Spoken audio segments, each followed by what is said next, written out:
Hello students, आज के topic में हम बात करेंगे कोयक अप्रोच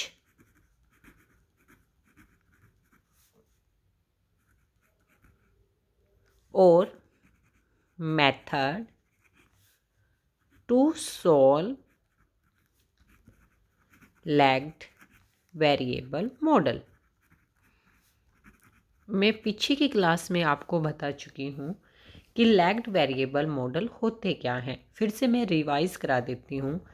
देखो स्टूडेंट्स, हम नॉर्मली क्या लेके चलते हैं, हम बोलते हैं कि Y T is the function of alpha, B naught, X T and U T.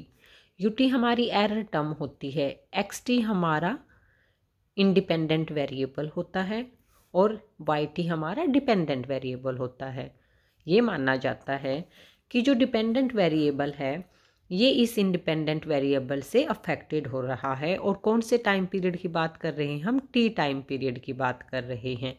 यानी कि एक टाइम पीरियड दिया हुआ है, उस टाइम पीरियड में जैसे ही एक्स वेरिएबल में चेंज होता है, इंस्टेंटली हमारे वाई वेरिएबल में भी क्या हो जाता है? चेंज हो जाता है।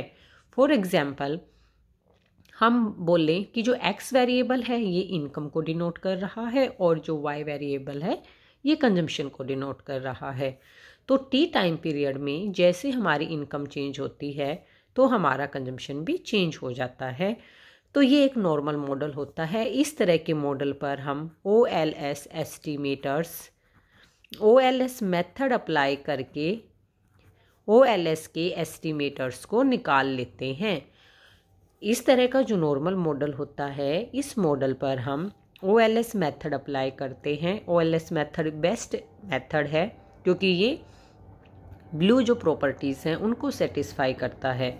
तो OLS मेथड अप्लाई करके हम OLS एस्टिमेटर्स को निकाल लेते हैं। लेकिन अब हम बात कर रहे हैं कि ये तो एक नॉर्मल मॉडल है बच्चों। यदि हम बात करें लैग्ड वेरिएबल मॉडल, तो लैग का मतलब होता है lapse of time. What do you mean by lag? Lag का मतलब है लैप्स ऑफ टाइम, यानी कि जो इफेक्ट है वो एकदम इंस्टेंट ना होकर, उसी टाइम पीरियड की वैल्यू का ना होकर पीछे वाले टाइम पीरियड की वैल्यू का भी होता है। इस तरह का यदि मैं एक मॉडल यहाँ पे लिखूँ तो मैं लिखती हूँ कि Y T is the function of, या वाई टी को मैं रिग्रेस कर रही हूँ alpha, okay, B naught X T plus B one X T minus one plus mu T. तो यहाँ पर देखो बच्चों, मैंने बोला सेम चीज़ है, ये हमारा डिपेंडेंट वेरिएबल है एक्स टी और एक्स टी माइनस वन, दो हमारे इंडिपेंडेंट वेरिएबल है और ये हमारा एरर टर्म है। तो यहाँ पर जो इंडिपेंडेंट वेरिएबल है वो सिर्फ टी ना होकर टी से पीछे, यदि टी हमारा 2020 है तो t माइनस वन हमारा क्या हो गया? 2019 हो गया। और यहाँ पे t हमारा 2020 ही है।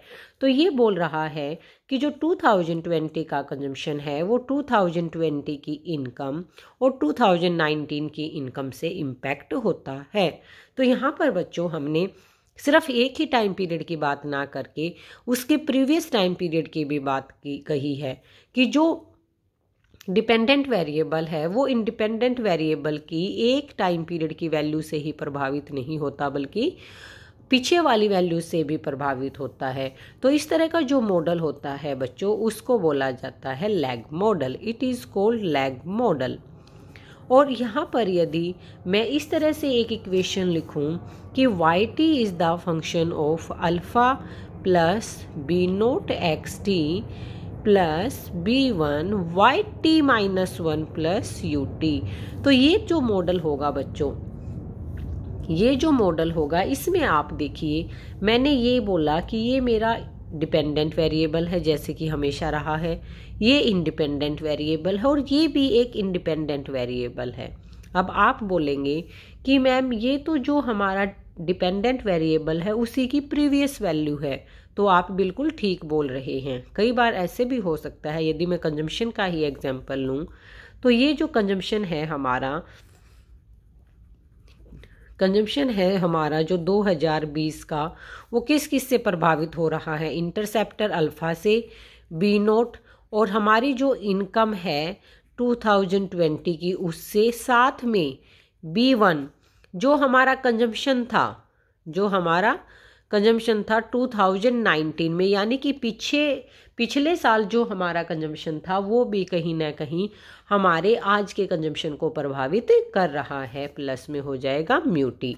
तो यहाँ पर जो ये चीज़ आई है बच्चों, यहाँ पर आपने देखा है कि जो डिपेंडेंट वेरिएबल है वो ना सिर्फ इंडिपेंडेंट वेरिएबल बल्कि डिपेंडेंट वेरिएबल की ही जो पिछली जो यूनिट है वो भी उसको प्रभावित करती है। यानी कि डिपेंडेंट वेरिएबल का ही जो पिछला टाइम पीरियड है वो अब इंडिपेंडेंट वेरिएबल बनकर आ गया है और वो इसको प्रभावित कर रहा है।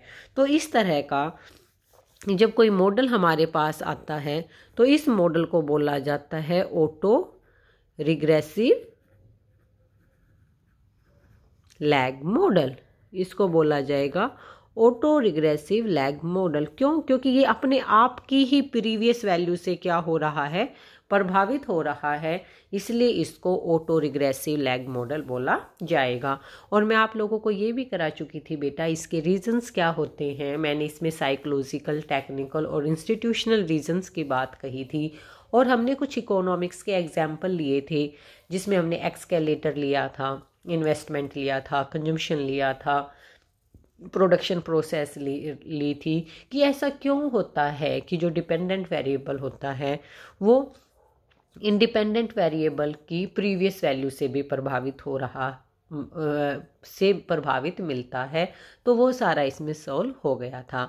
आज हम ये कहेंगे कि जो ये हमारा मॉडल है, चाहे मॉडल दिस वन है चाहे दिस वन, जो ये मॉडल हैं ये लैग मॉडल्स होते हैं, और इन मॉडल्स पर हम OLS एस्टिमेटर्स निकालने के लिए OLS मेथड अप्लाई नहीं कर सकते। यदि करते हैं तो वो बहुत कॉम्प्लिकेटेड हो जाता है और रिजल्ट तक पहुंचना मुश्किल हो जाता है। तो यहाँ मैं एक आपको बताना चाहूँगी कि जो लैग मॉडल्स हैं हमारे, जो लैग मॉडल्स होते हैं उन पर हम OLS मेथड को अप्लाई करते हैं तो बहुत सारी कॉम्प्लिकेशंस आती हैं और जो रिज़ल्ट है वो कॉम्प्लिकेटेड हो जाता है। तो अब हमें क्या करना होगा, यदि हम लैग्ड मॉडल पर OLS मेथड अप्लाई करना चाहते हैं तो हमें इन लैग्ड मॉडल को ट्रांसफॉर्म करना होगा सिंपल मॉडल में। क्या करना होगा बच्चों? ट्रांसफॉर्म करना होगा हमें सिंपल मॉडल में। क्यों? क्योंकि it is very complicated to apply OLS method on these lag models. Because of that, it is very important to transform these models. So there are many methods to transform these models into a simple model, but the important one and which is given in your syllabus, it is Koyak method. It is a Koyak method. It means Koyak method is a method which is used to transform lagged models into a simple model so that we can apply OLS methods on that model to derive OLS estimators। कि जो कोयक method है वो इसीलिए कोयक ने एक method दिया था कि भाई इस मेथड से आप अपने जो लैग्ड मॉडल्स हैं, लैग्ड वेरिएबल मॉडल्स हैं, उनको सिंपल वेरिएबल मॉडल में चेंज करके उस पर OLS मेथड अप्लाई कर सकते हो। वही आज हम इस अपने लेक्चर में करने जा रहे हैं। ये इंट्रोडक्टरी हो गया बेटा। अब मैं आपको कोयक मॉडल के बारे में बताती हूँ, कोयक मेथड के बारे में बताती हूँ। बहुत ही सिंपल है, आप ध्यान से देखिए। जो कोयक है वो बोलते हैं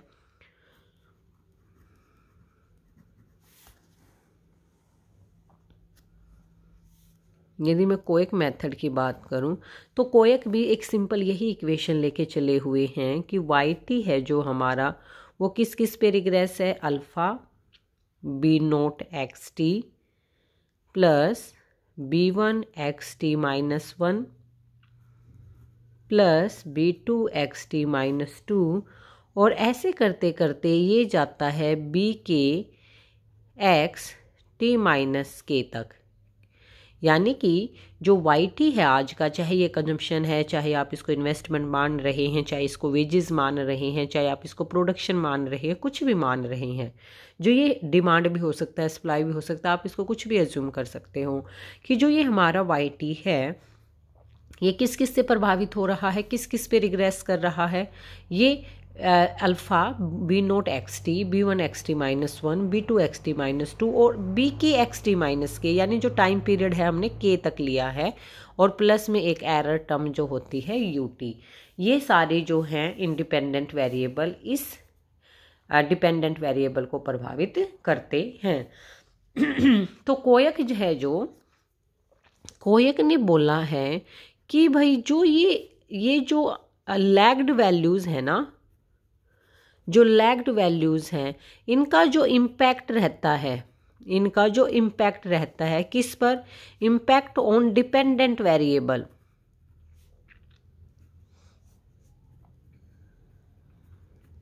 इम्पैक्ट ऑफ डिपेंडेंट वेरिएबल ये डिक्लाइन होता है, डिक्लाइन होता है इन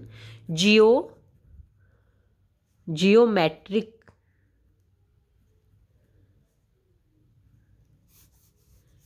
शेड्यूल।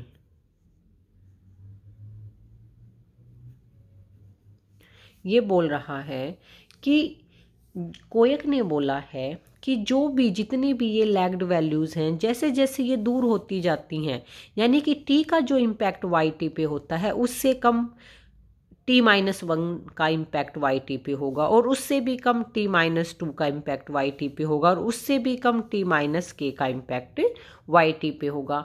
कि ये कहता है कि जैसे जैसे हम पिछली वैल्यूज़ की तरफ जाते हैं, जो पिछली वैल्यूज़ हैं हमारी इंडिपेंडेंट वेरिएबल की, उनकी तरफ जाते हैं, तो हमें यह मिलता है कि इन पिछली वैल्यूज़ का जो इम्पैक्ट है वो हमारी आज की डिपेंडेंट वैल्यू पर कम होता चला जाता है। और जो ये कम होता है ये कौन से सीक्वेंस में होता है बेटा, ये जियोमेट्रिकली होता है, यानी कि जितना इम्पैक्ट आज B0 का है किस पे, YT पे, उससे कम इम्पैक्ट B1 का मिलेगा YT पे, उससे भी कम इम्पैक्ट B2 का मिलेगा, और ऐसे करते करते उससे भी कम इम्पैक्ट BK का मिलेगा।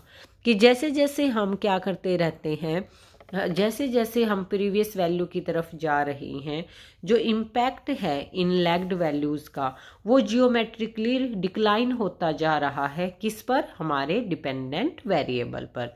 ये कोयक ने ऐसा बोला है, इसलिए इसको कोयक मेथड बोला जाता है। ये कोयक ने ऐसा बताया है कि ऐसा होता है जो हमारा डिपेंडेंट वेरिएबल है उस पर इंडिपेंडेंट वेरिएबल्स का जो इम्पैक्ट है, जैसे जैसे वो पिछली वैल्यूज़ में जाते हैं तो वो जियोमेट्रिकली रिड्यूस होता जाता है।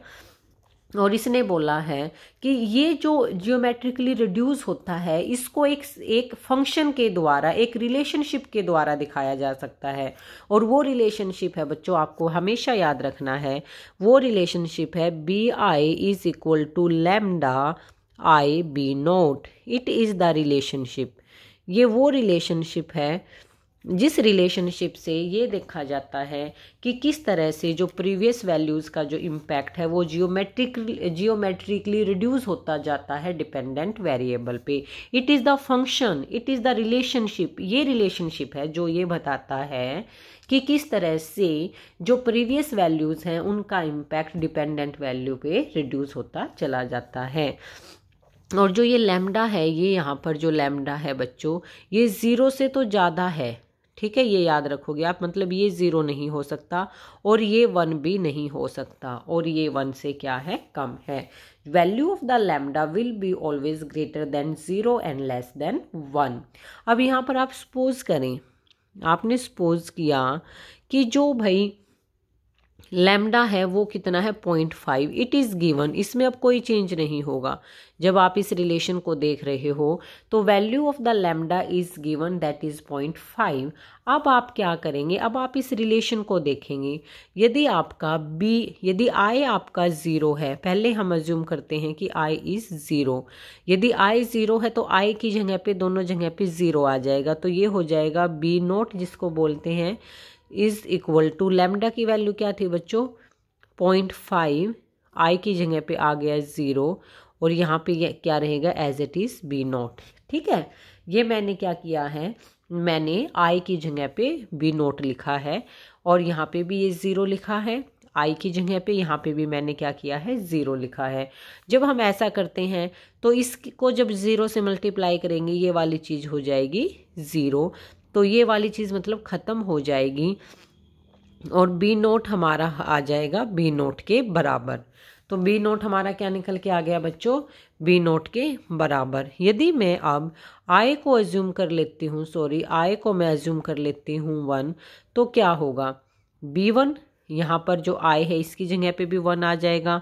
लैम्डा की वैल्यू क्या थी 0.5, आई की जगह पे क्या आ जाएगा 1 और फिर क्या है बी नोट। तो ये किसके बराबर आ जाएगा, इसको सोल्व करेंगे तो B1 is equal to 0.5 B naught के बराबर आ गया। यही आया है यहाँ पे जब हमने b की वैल्यू 1 एज्यूम की है। यदि मैं b की वैल्यू यहाँ पर 2 एज्यूम करती हूँ, b की जो वैल्यू है वो मैंने एज्यूम कर ली बच्चों 2, यानी कि यहाँ पर भी मैं क्या कर रही हूँ 2 रखूँगी आई की जगह और यहाँ पे भी मैं 2 कर दूँगी। तो B2 और लैम्डा क्या है तब 0.5, इसके ऊपर भी जाएगा 2 और नीचे क्या आ जाएगा बच्चों, बराबर में क्या रह जाएगा बी नोट। जब हम इसको सोल्व करेंगे 5 जा, जब इसके स्क्वायर को सोल्व करेंगे तो क्या आ जाएगा, B2 हमारा 0.25 बी नोट के बराबर आ जाएगा।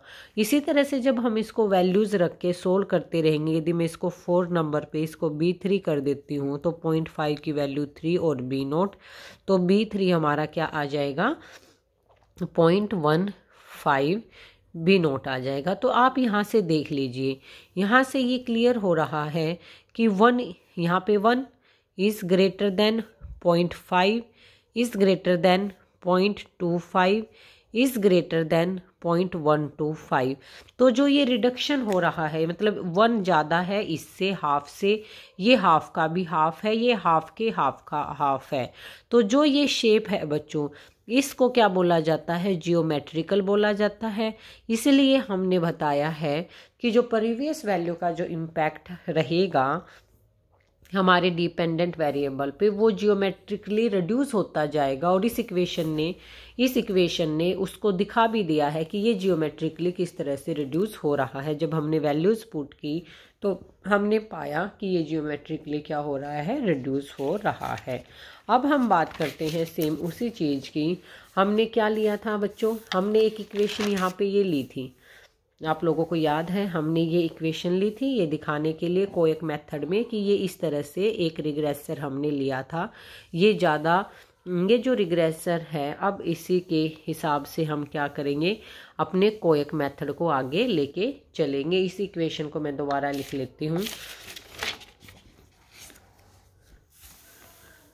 जो yt है हमारा, yt इज द रिग्रेसर। हम yt को किस किस पे करते थे, क्या था, alpha plus b1 B note, यही थी same equation, xt plus b1 xt minus 1 plus b2 xt minus 2 plus कहाँ तक जाएगा ये b के xt माइनस के प्लस ut। इसको हम इक्वेशन नंबर 1 मान लेते हैं। ये हमारी होगी बच्चा इक्वेशन नंबर 1। अब इस जो इक्वेशन है हमारी इक्वेशन नंबर 1, उसमें हम ये रिलेशन रखेंगे, B naught is equal to lambda, मतलब B I is equal to lambda I B naught, ये वाला रिलेशन रखेंगे। यानी कि जहाँ पर बी जैसे जैसे आई की वैल्यूज़ में 0 है तो 0 रख के देखेंगे, 1 है तो 1 रख के देखेंगे, 2 है तो 2 रख के देखेंगे, 3 है तो 3 रखेंगे, k है तो k रखेंगे। और जब हम इसको ऐसे रखते हैं तो हमें जो वैल्यू मिलती है, और साथ में बच्चों क्या है, लैम्डा भी है, तो लैम्डा को आप नहीं भूलोगे। बी जहाँ पर बी आई है, आई जो है आपका यहाँ पर जो आई है, यहाँ लिख देती हूँ, ये जो आई है आपका ये 0 से लेकर कहाँ तक एक्सटेंड करता है, k तक एक्सटेंड करता है, ये आपको ध्यान रखना है। ये जो आई है आपका ये 0 से लेके k तक एक्सटेंड करता है, यानी i की जगह पे आप 0, 1, 2, 3, 4 जो ये i है इसकी जगह पे आप कोई भी वैल्यू रख सकते हो। तो आपको देखना होगा जब आप वैल्यू रखते हैं तो जो bi है वो लैम्डा i और b नोट में चेंज हो जाता है, यानी कि अब इसके साथ ये हर बार क्या होगा, जो लैम्डा है वो भी मल्टीप्लाई होता रहेगा। तो जब मैं इस इक्वेशन को सोल्व करती हूँ तो yt तो हमारा एज इट इज़ रहेगा बिल्कुल। yt ये यहाँ पर ये फंक्शन नहीं यूज़ कर सकते क्योंकि ये क्या है, लैम्डा है, यहाँ पे b है ही नहीं, तो अल्फ़ा है तो अल्फ़ा का अल्फ़ा रहेगा। अब ये b नोट है, b नोट यानी 0, यदि मैं यहाँ 0 रखती हूँ तो हमारी ये चीज़ भी 0 हो जाती है और हमें मिलता है कि ये b नोट ही निकल के आ जाता है। तो ये एज इट इज़ रहेगा b नोट xt, ठीक है। अब यदि b1 की जगह पे, अब ये b1 है तो मैं यहाँ पर 1 रखती हूँ तो हमारा क्या निकल के आता है, लैम्डा b नोट निकल के आता है बच्चों। हाँ, तो यहाँ पर यदि मैं रखती हूँ तो लैम्डा 1 b नोट और xt-1 एज इट इज़ रहेगा। यदि मैं अब 2 वाला देखो यहाँ पे 2 रखती हूँ तो क्या निकल के आता है, लैम्डा 2 i की जगह 2 हो जाएगा और b नोट, यानी कि b2 की जगह पे मैंने क्या लिख दिया है यहाँ पे, लैम्डा 2 b नोट, और साथ में ये है ही xt-2। और ऐसे ही करते करते जब मैं यहाँ पे k लिखूँगी तो क्या निकल के आएगा, lambda k b naught xt-k plus ut as it is रहेगा। ये आपकी इक्वेशन नंबर आ गई 2, ठीक है। आपको ये समझ आ गया बच्चा, ये लैम्डा कहाँ से आया है, ये लैम्डा इस फंक्शन से आया है, जो फंक्शन हमने शुरू में अज्यूम कर लिया था, पिछले पेज पे भी देखा था, B I is equal to lambda I B naught. जो वैल्यू यहाँ पर होगी वही लैम्डा के सिर चढ़ जाएगी। यहाँ पे जो वैल्यू है 0 है तो लैम्डा 0 में चेंज हो जाएगा, बी नोट का बी नोट रह जाएगा, तो इसलिए बी नोट एक्स टी आ गई। फिर यदि 1 रखा है तो लैम्डा 1 बी नोट में चेंज हो गया, b1 की वैल्यू बाकी एज इट इज़ रही। यहाँ b2 की वैल्यू है ये लैम्डा 2 बी नोट में चेंज हो गई, ये बाकी एज इट इज़ रही। यहाँ bk की वैल्यू है जो वो लैम्डा के बी नोट में चेंज होगी, xt-के एज इट इज़ रही, और ये हो गया ut। अब हमें क्या करना है बच्चों, ध्यान से देखो। अब इस वैल्यू पर आपको करना क्या है, इस जो पूरी इक्वेशन को, ये जो आपकी इक्वेशन है, इस इक्वेशन को आपको लैग करना है 1 स्टेप। क्या करना है, लैग्ड बाय 1 पीरियड, इसको 1 पीरियड पीछे करना है, यानी yt-1 बना देना है। इसका xt-1, इसका xt-2 हो जाएगा, इसका xt-3, इसका t-k-1 हो जाएगा। साथ के साथ एंड इस पूरी इक्वेशन को क्या करना है, मल्टीप्लाई करना है। किससे मल्टीप्लाई करना है, लैम्डा से। Lagged by 1 period and multiply lambda, किसके साथ करना है ये सब, इक्वेशन नंबर 2 के साथ। यानी कि आप ऐसे लिखोगे, lagging by 1 period and multiplying by lambda we get, in equation 2 lagging by 1 period and multiplying it with lambda we get, हमें क्या मिलेगा, जब हम इस इक्वेशन नंबर 2 को क्या करेंगे, 1 पीरियड पीछे कर देंगे नंबर 1 तो, और दूसरा क्या कर देंगे, पूरी की पूरी को लैम्डा से क्या कर देंगे, फिर से लैम्डा से क्या कर देंगे, इसको मल्टीप्लाई कर देंगे। तो क्या हो जाएगा, देखो जब मैं इसको पीछे कर रही हूँ तो yt-1 हो गया yt का, और लैम्डा से भी मल्टीप्लाई भी कर रही हूँ तो आ जाएगा lambda yt-1 is equal to, यहाँ पर ये क्या है, हमारा अल्फ़ा है। अल्फ़ा के साथ टाइम पीरियड तो है नहीं तो पीछे तो होगा नहीं, लेकिन इस अल्फ़ा को लैम्डा से मल्टीप्लाई तो करना पड़ेगा क्योंकि सभी को करना है। तो आ गया लैम्डा अल्फ़ा प्लस, अब ये है हमारा बी नोट को भी लैम्डा से मल्टीप्लाई भी कर दो और एक टाइम पीरियड भी कर दो, पीछे भी कर दो, तो xt का हो जाएगा xt-1। आगे चलें, ये है लैम्डा को अब लैम्डा से ही मल्टीप्लाई करोगे तो लैम्डा स्क्वायर हो गया, B naught as it is रहेगा, और xt-1 है, एक टाइम और पीछे जाएगा तो हो जाएगा xt-2। फिर मल्टीप्लाई करो लैम्डा से, क्या हो गया, लैम्डा 2 का लैम्डा 3 हो गया, और एक टाइम पीछे करो तो हो गया xt-3। और ये इस तरह होता रहेगा जब जब यहाँ पर आ जाएगी बात, लैम्डा को मल्टीप्लाई किया लैम्डा से, क्योंकि सारे को करना है, तो लैम्डा के का हो गया लैम्डा के प्लस 1।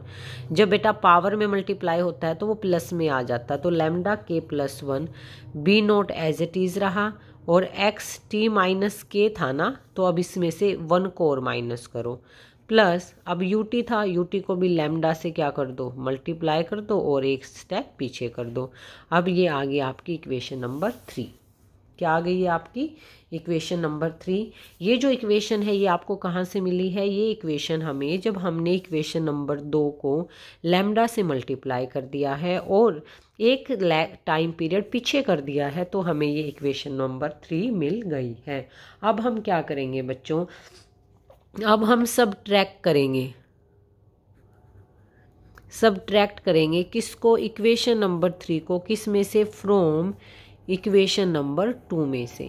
अब हमें जो इक्वेशन नंबर 3 ये वाली इक्वेशन मिली है, इस इक्वेशन को हम इक्वेशन नंबर 2 से बाहर निकाल देंगे, इक्वेशन नंबर 2 में से निकाल देंगे। और जब हम इसको निकालेंगे तो देखो वाई टी में से तो लैम्डा वाई टी माइनस 1 चला जाएगा, ये इक्वेशन नंबर 2 है आपकी, ये इक्वेशन नंबर 3 है। तो after subtracting equation number 3 from equation number 2 we get Y T minus lambda Y T minus 1, और लैम्डा में से आप निकाल दोगे लैम्डा अल्फ़ा, तो अल्फ़ा है ऊपर, अल्फ़ा में से आप निकाल दोगे, ये हो गया अल्फ़ा, अल्फ़ा में से आप निकाल दोगे लैम्डा और अल्फ़ा, ठीक है। उसके बाद प्लस का निशान, बी नोट एक्स टी से आप निकाल दोगे lambda B naught X T minus 1, ठीक है। फिर प्लस का निशान, लैम्डा 1 से B naught X T minus 1 में से अब आप निकाल दोगे, क्या निकाल दोगे, माइनस, नीचे लिख रही हूँ बच्चों में, क्या निकालने की बारी आ गई अब आपकी, lambda square B naught X T minus 2। फिर यहाँ पे आ जाते हैं, अब इसमें से lambda 2 B naught X T minus 2 में से निकाल देंगे नीचे जो भी होगा, इस तरह से हम निकालते चले जाएंगे बच्चों। और जब हम निकालेंगे तो हम पाएंगे कि सेम चीज़ें मिलेंगी, जैसे यहाँ पे minus lambda B naught X T minus 1 है, यहाँ पे plus lambda B naught X T minus 1 है, तो इससे ये ट्रैक हो गया। यहाँ पे minus lambda square B naught X T minus 2 है, यहाँ पे lambda square B naught X T minus 2 plus के हैं, तो ये हो गया। इस तरह से ही जब आप इसको के पावर तक लेके चले जाओगे तो इस तरह से ही आप मिलोगे कि दोनों में जब आप सब्ट्रैक्ट करोगे इक्वेशन नंबर 3 को इक्वेशन नंबर 2 में से, सब एक दूसरे से क्या हो जाएंगे, कट जाएंगे, सब एक दूसरे से सब्ट्रैक्ट होकर 0 बन जाएंगे। बचेगा तो सिर्फ क्या बचेगा, एक तो ये बचेगा और दूसरा हमारा ये बचेगा, और इसके साथ लास्ट वाली टर्म भी बचेगी, क्योंकि यहाँ पे क्या था यूटी, और इसमें से सब्ट्रैक्ट क्या करना है, लैम्डा यूटी माइनस 1, तो ये हमारे पास बच जाएगा। अब हमें क्या करना होगा, जो ये हमारे पास बचा है इसको अब हम कैसे करेंगे, इसको हम एज इट इज़ लैम्डा को यहाँ से कॉमन लेंगे तो अल्फ़ा को कॉमन रहेंगे तो 1 माइनस लैम्डा बच गया, यहाँ पे बी नोट और एक्स टी हो गया, साथ में क्या बचा हुआ है हमारे U T minus lambda U T minus 1। अब कह रहे हैं कि जो ये यू टी और लैम्डा यू टी माइनस 1 है, इसको हम अज्यूम कर लेंगे वी टी, क्या अज्यूम कर लेंगे, इसको वी टी मान लेंगे, तो हमारे पास जो बचेगा वो हो गया अल्फ़ा, क्या बचा है Y T minus lambda Y T minus 1 is equal to alpha 1 minus में अल्फ़ा 1 माइनस में lambda plus B naught X T plus V T. अब हम इसको क्या करेंगे बच्चों, जो हमारी ये इक्वेशन है इसको भी हम इधर ले आएंगे, तो हो गया Y T is equal to alpha 1 minus lambda plus B naught X T plus lambda Y T minus 1 plus में वी टी। ये माइनस की है, इधर आके ये किसकी हो जाएगी, प्लस की हो जाएगी। अब हम इसको जो ये वाली चीज़ है इसको हम क्या मान लेंगे, अल्फ़ा स्टार मान लेंगे, ठीक है। बी नोट एक्स टी हमारा एज इट इज़ रहेगा, ये हमारा एज इट इज़ रहेगा, ये एज इट इज़ रहेगा, तो हमारी जो इक्वेशन है वो हो जाएगी Y T is equal to alpha star B naught X T, ठीक है, plus alpha lambda YT-1 plus VT। अब ये जो इक्वेशन निकल के आई है बच्चों, इक्वेशन नंबर 4 इसको हम नाम दे देंगे। और अब जो ये इक्वेशन निकल के आई है, ये देखो आप, ये जो इक्वेशन है, इस इक्वेशन ने ट्रांसफॉर्म कर दिया है इस इक्वेशन को। पहले जो इक्वेशन थी वो हमारी इतनी लंबी इक्वेशन थी जिस पर OLS एस्टीमेट्स को लगाना, OLS मेथड को लगाना बहुत मुश्किल था। और अब जो इक्वेशन निकल के आई है, ये एक छोटी सी इक्वेशन आई है, सिर्फ एक लैग इसमें आया है। जितना ज़्यादा K पावर तक का जो लैग था वो सारा इसने चेंज कर लिया।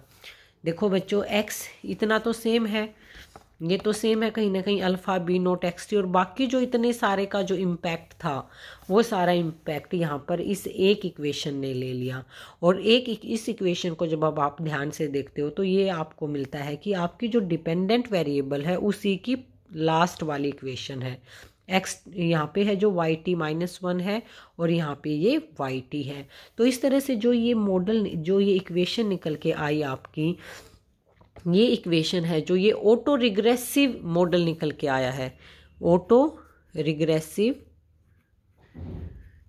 मॉडल निकल के आया है। अब इस मॉडल पर आप क्या कर सकते हैं, OLS मेथड अप्लाई करके OLS एस्टिमेटर्स निकाल सकते हैं। तो यही कोयक कहना चाह रहा था बच्चे। कोयक ने क्या कहा है, कोयक ने एक लैग्ड जो वेरिएबल है, एक लंबा लैग्ड वेरिएबल है, उस वेरिएबल को ट्रांसफॉर्म करके एक सिंपल वेरिएबल में चेंज कर दिया है, एक सिंपल मॉडल में चेंज कर दिया है। और बोला है कि अब इस पर OLS मेथड अप्लाई करके आप एस्टिमेटर्स निकाल सकते हो। तो यहाँ पर दो इम्पैक्ट मेन है मेरे बच्चों, क्या क्या है। एक तो है कि impact of previous lag are reduced geometrically on explained variable. एक तो आपको वही चीज़ ध्यान रखनी है जो मैंने यहाँ पर ये बताई थी कि जो ये इम्पैक्ट है ये जियोमेट्रिकली रिड्यूस होगा, ठीक है। और दूसरी कि जो आपका मॉडल निकल के आएगा वो ऑटो रिग्रेसिव मॉडल निकल के आएगा। मैं फिर से लिख देती हूँ। नंबर 1 क्या है कि जो इम्पैक्ट है, impact of previous lags are reducing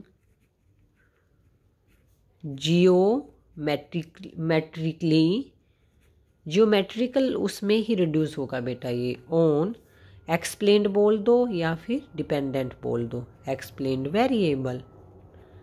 और दूसरा जो कंक्लूजन है वो ये निकल के आया है कि जो डिस्ट्रीब्यूटेड है, जो डिस्ट्रीब्यूटेड लैग्ड मॉडल क्यों बोल रहे हैं, क्योंकि जो इम्पैक्ट है डिपेंडेंट वेरिएबल पर वो डिस्ट्रीब्यूट हो गया बहुत सारी प्रीवियस वैल्यूज़ में, इसलिए इसको डिस्ट्रीब्यूटेड भी बोला जाता है। तो कहते हैं कि जो डिस्ट्रीब्यूटेड लैग्ड मॉडल है, जो लैग मॉडल था, अब वो चेंज हो गया है। किस में चेंज हो गया बेटा, has changed into auto regressive model में। तो वो ऑटो रिग्रेसिव मॉडल में अब क्या हो गया है, चेंज हो गया है। तो ये आपकी कोयक थ्योरम थी, बहुत अच्छी है, बहुत इजी है, बहुत इम्पोर्टेंट है, आप इसको करोगे। और इसके साथ साथ अब लिमिटेशंस भी करोगे। इसकी लिमिटेशंस ऑल्सो सेम इम्पोर्टेंट है बच्चे, उसको आप नहीं छोड़ सकते। यदि लिमिटेशंस की बात करें कि जो हमारा कोयक मॉडल है उसकी क्या लिमिटेशंस है, आपने बोल तो दिया कि इस पर OLS मेथड अप्लाई करो, लेकिन कुछ लिमिटेशंस हैं। सबसे पहली लिमिटेशन तो कह रही है कि इसमें जो एरर टर्म है आपकी VT, वो किसके बराबर है, लैम्डा UT-1 के बराबर है। बिल्कुल है, हमने वही VT एज्यूम की थी। तो यहाँ पर आप देखिए कि VT के अंदर ही UT और UT की प्रीवियस वैल्यू समाहित है, यानी कि VT है वो अपने आप में ऑटो कोरिलेटेड है, ऑटो कोरिलेटेड है। और आप लोगों ने ऑलरेडी पढ़ लिया कि जब ऑटो कोरिलेशन की प्रॉब्लम आती है तो क्या होता है, हमारे जो OLS एस्टिमेटर्स होते हैं वो एफिशिएंट नहीं होते, वो अनबायस्ड तो होते हैं लेकिन उनका वेरिएंस छोटा नहीं होता, जिसके कारण वो एफिशिएंट नहीं होते। यदि इसको हम सोल्व करें तो क्या होता है, एक OLS एस्टिमेटर तभी तो होता है बिलू जब जो हमारी जो एरर टर्म है, जैसे VT है, या फिर VT-1 है, उनका रिलेशन क्या होना चाहिए, 0 होना चाहिए। लेकिन इसकी लिमिटेशन है कि ये 0 नहीं है। इसकी लिमिटेशन क्या है, ये 0 नहीं है। कैसे नहीं है, इसको सोल्व भी करके देख लेते। VT क्या था हमारा, UT माइनस लैम्डा UT-1। तो VT की जगह पे ये पावर रखें, UT माइनस लैम्डा UT-1, ठीक है। साथ में VT-1 की भी पावर रखें बच्चों, रखनी ही पड़ेगी। ओके, VT-1 क्या हो जाएगा, VT ये है तो VT माइनस क्या हो जाएगा, UT-1 माइनस लैम्डा UT-2 हो जाएगा, ठीक है। अब इसको सोल्व कर, ये आ गई। अब इसको वो कर लो, इसको ओपन कर लो, इसको इससे मल्टीप्लाई करो और इससे भी, इसको भी इससे भी मल्टीप्लाई करो, इससे भी। तो क्या निकल के आया, UT माइन, इसको मैंने इससे मल्टीप्लाई कर दिया तो UT और UT-1। फिर क्या निकल के आया, UT लैम्डा UT-2, ये निकल के आ गया। उसके साथ क्या निकल के आया, माइनस लैम्डा UT-1 और UT-1, इन दोनों को मल्टीप्लाई करेंगे तो UT-1 का क्या हो गया, स्केयर हो गया। फिर माइनस माइनस ये हो गया यहाँ पे प्लस, तो क्या निकल के आया, लैम्डा और लैम्डा की मल्टीप्लाई करेंगे तो लैम्डा स्केयर और UT-1 और UT-2। आपको पता है बच्चों, ये है हमारी अजम्पशन, क्या होती है, अजम्पशन होती है कि UT और UT-1 को हम 0 मानते हैं। ये अजम्पशन होती है ना। मीन वैल्यू जो होती है ये E है, एक्सपेक्टेड वैल्यू जो होती है UT की और UT-1 की 0 होती है। यदि हम इसको ही माने तो इसका मतलब तो ये एक्सपेक्टेड वैल्यू UT UT-1 ये 0 हो गया। यहाँ पे भी UT और UT-2 यानी दो सक्सेसिव वैल्यूज़ ही है, ये भी 0 हो गया। यहाँ पे भी UT-1 और UT-2 है तो ये भी 0 हो गया। बच क्या गया, अब हमारे पास बच गया ये। तो जो एक्सपेक्टेड वैल्यू है माइनस लैम्डा की UT-1 का स्केयर, ये हमारे पास बच गई। तो ये आप लोगों को पता ही होगा, आप लोगों ने पढ़ा ही है। यदि मैं लैम्डा को बाहर निकालूं और एक्सपेक्टेड जो वेरिएबल है कि उसकी जो एक्सपेक्टेड वैल्यू है हमारे एरर टर्म की क्या होती है, एक्सपेक्टेड वैल्यू ऑफ UI क्या होती है, कुछ याद आ रहा है, यही होती है ना। तो यहाँ पे भी तो वही सेम चीज़ है, वेरिएंस है ना बच्चा, ये वेरिएंस वही तो है। यदि हम इसको स्केयर कर देते हैं, एक्सपेक्टेड वैल्यू UI का स्केयर कर देते हैं तो इसके बराबर आ जाती है। तो ये ऑलरेडी स्केयर है तो इसकी जगह पे हम ये वैल्यू रिप्लेस कर सकते हैं, माइनस लैम्डा और ये आ गई वैल्यू UI। तो ये है जो आनी चाहिए थी, ये 0। क्यों, यदि ये 0 आ जाती तो हमारी प्रॉब्लम सोल्व हो जाती। लेकिन हमने कहा कि ऑटो कोरिलेटेड है। ऑटो कोरिलेटेड क्यों है, क्योंकि ये 0 नहीं है। 0 नहीं है तो क्या है, ये है। हमने वैल्यू निकाल के दिखा दी कि ये 0 नहीं निकलेगा, ये क्या निकलेगा, इसके बराबर आएगा। तो यहाँ पर एक प्रॉब्लम ये आ गई है, एक क्रिटिसिज्म इसकी ये बन गई है कि यहाँ पर क्या है, ऑटो कोरिलेशन पाया गया है।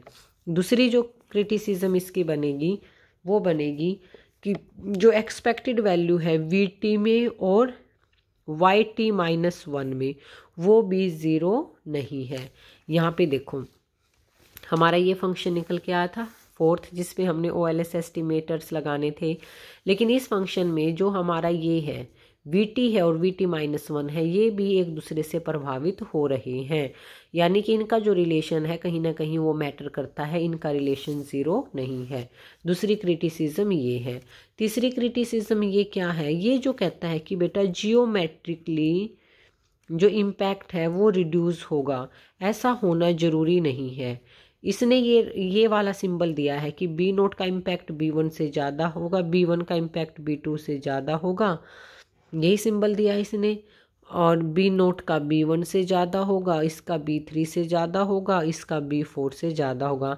लेकिन ऐसा भी तो हो सकता है, इट कैन ऑल्सो हैपन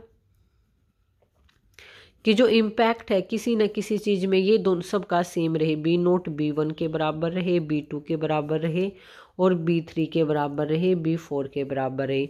यदि ये इम्पैक्ट बराबर रहता है, हर एक लैग का जो इम्पैक्ट है हमारे डिपेंडेंट वेरिएबल पे बराबर रहता है, या फिर इस तरह से होता है कि B0 इम्पैक्ट करे कम, B1 उससे ज़्यादा, B2 उससे भी ज़्यादा और B3 इससे भी ज़्यादा और B4 उससे भी ज़्यादा, यानी कि इसका इन्वर्स, तो फिर ये जो कोएक का ट्रांसफॉर्मेशन मेथड है ये अप्लाई नहीं हो पाएगा। तो दीज आर द क्रिटिसिज्म, यानी यहाँ पे देखो कितनी क्रिटिसिज्म लिमिटेशंस की है, चार लिमिटेशंस हैं, 3 है बच्चे मेन। एक है कि एरर टर्म है जो वो ऑटो कोरिलेटेड है, वो हमने सोल्व भी करके दिखाई कि वो 0 के बराबर नहीं निकलती। फिर बोला कि जो एरर टर्म है और डिपेंडेंट टर्म है, इंडिपेंडेंट टर्म है सॉरी, YT-1, उनका में भी रिलेशन है, यानी कि मल्टी कोलिनियरिटी कहीं ना कहीं पाई गई है। यही होती है ना मल्टी कोलिनियरिटी, याद होगा आपको हमने किया था एक्स और म्यू आई में जो रिलेशन होता है जब वो 0 नहीं होता एक्स आई और म्यू आई में, तो वो मल्टी कोलिनियरिटी होता है। एक्स आई इंडिपेंडेंट वेरिएबल होता है, म्यू आई हमारा रैंडम वेरिएबल होता है। तो यहाँ पर हमारा रैंडम वेरिएबल YT है और हमारा जो एक्सप्लेन्ड वेरिएबल है वो YT-1 है। आप इक्वेशन में भी देख सकते हैं, इक्वेशन नंबर 4 में यही निकल के आया हुआ है।